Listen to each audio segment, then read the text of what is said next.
Hello, in this series we're talking about typical mistakes in TOK essays. This video is focused on subsidiary knowledge questions, also known as SKQs. The way many students approach structuring their TOK essay, and the way many teachers teach, is to have one central knowledge question that is the focus of the entire essay, and to have some subsidiary knowledge questions that you use in the course of developing your argument. I also teach this way because I believe SKQs may be helpful in making the argument deep rather than superficial, but there are several things that you need to keep in mind, as well as one major trap that should be avoided at all costs. Let me explain all of this step by step. What is a subsidiary knowledge question?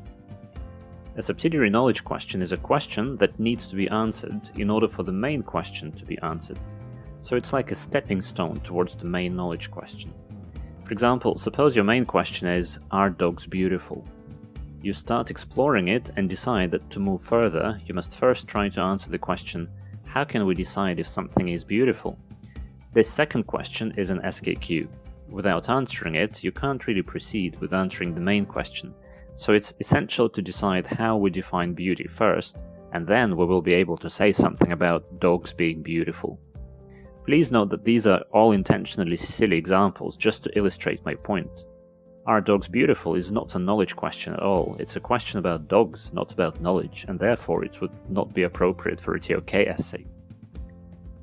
Things that you need to remember before using subsidiary knowledge questions. First, some students think they must use subsidiary knowledge questions. No, it is not a requirement. Some essays don't have SKQs.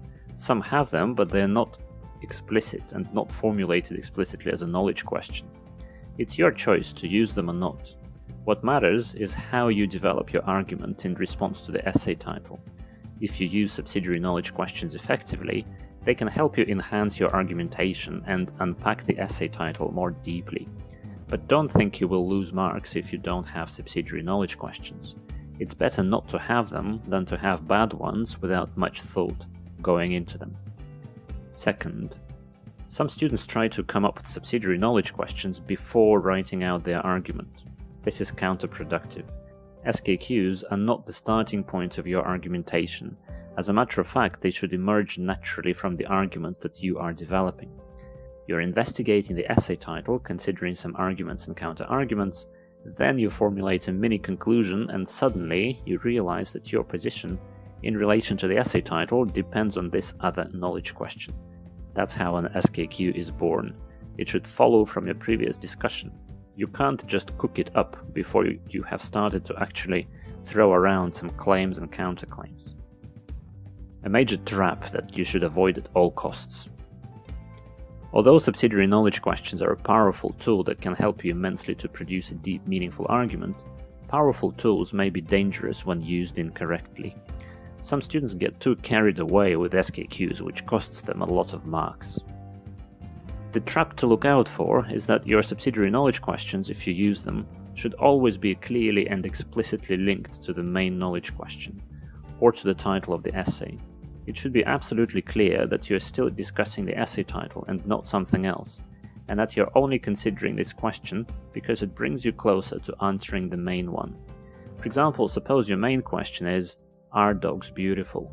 You start exploring it and decide that to move further, you must first try to answer the question, how can we decide if something is beautiful? Then you start exploring this second question and conclude that judgments of beauty may be affected by personal experiences. You decide to explore this further and formulate the following SKQ. To what extent do personal experiences determine aesthetic judgments? This last SKQ is now completely unrelated to the main question. If you start discussing it in the essay, examiners may decide that this discussion is irrelevant, resulting in loss of marks. Therefore, if SKQs are used, they must always be explicitly linked to the essay title. As a rule of thumb, if your SKQ is relevant to the essay title, it will contain in itself some of the key words from the title. So I can see a clear connection between dogs are beautiful and how can we decide if something is beautiful, because these two share a key concept and a key idea that something is beautiful. But can you clearly see the connection between dogs are beautiful and to what extent do personal experiences determine aesthetic judgments? These two don't even share any key terms. Be careful not to lose focus on the essay title or the main knowledge question. If you keep this in mind, subsidiary knowledge questions will be immensely helpful. Watch this space for our upcoming TOK essay tips. Themantic Education provides a range of resources to support teachers and students of TOK. We have a brand new TOK textbook, downloadable resources, many of which are free, a TOK blog, and a Facebook group for TOK teachers. Click on the link in the description to check out our website. Thank you for watching, see you next time.